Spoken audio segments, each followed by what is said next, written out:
Surat SOG પોલીસે લીંબાદની નકલી not છાપવાનું કારખાનું ઝડપી પાડ્યું છે। 9.36 લાખની બનાવટી ચલણી નોટ કબજે કરી 3ની ધરપકડ કરી છે। વીકલી ન્યૂઝપેપરની આડમાં આ ગોરખ ધંધાને અંજામ આપતા હતા। સુરતના લીંબાદ વિસ્તારમાંથી બનાવટી પકડાયેલા ચલણી નોટ પ્રકરણમાં સુરત પોલીસને વધુ એક મોટી સફળતા મળી છે। સુરત એસઓજી પોલીસે ઓપરેશન હાથ ધરીને લીંબાદ ખાતેથી નકલી નોટ છાપવાનું કારખાનું ઝડપી પાડી 3 આરોપીઓની ધરપકડ કરી છે। પોલીસે આરોપી પાસેથી 9.36 લાખની બનાવટી ચલણી નોટ અને નોટ છાપવામાં લેતા પેપર, કલર, પ્રિન્ટર સહિતના સાધનો કબજે કર્યા હતા। એસઓજી પોલીસે મુખ્ય આરોપી ફિરોઝ શાહ નામના યુવકની ધરપકડ કરી છે। પોલીસ પાસેથી મળતી માહિતી મુજબ લીંબાદ વિસ્તારમાં રહેતા લોકલ ન્યૂઝ ચલાવતા ફિરોઝ શાહ નામનો ઇસમ ડુપ્લિકેટ નોટ બનાવી રહ્યા હોવાની હકીકત જાણવા મળતા પોલીસ એક્ટિવ થઈ ગઈ અને લીંબાદ વિસ્તારમાં પોલીસે 2 મહિનાથી અલગ અલગ વેશ ધારણ કરી આરોપીનો વોચ કરી આરોપીની ડુપ્લિકેટ નોટ સાથે ઝડપી પાડ્યો હતો। સુરતના પોલીસ કમિશનર શ્રી અનુપમસિંહ ગેહલોત સાહેબે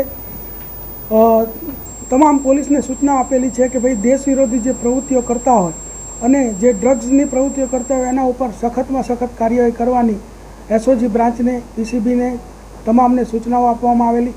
એ અંતર્ગત ગઈકાલે લિંબાયત વિસ્તારમાં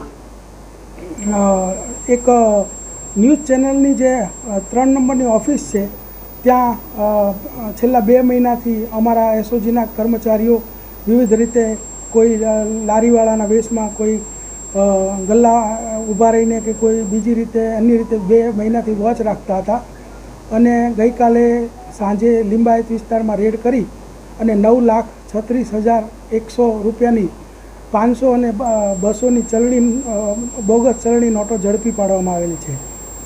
આ જે ઓફિસ છે એના જે માલિક છે તે ફિરોઝ શાહ કરીને છે તેને તથા તેના મધ્યપ્રદેશના બીજા 2 સાગરીતો ત્રણેયને ઝડપી પાડવામાં આવેલ છે।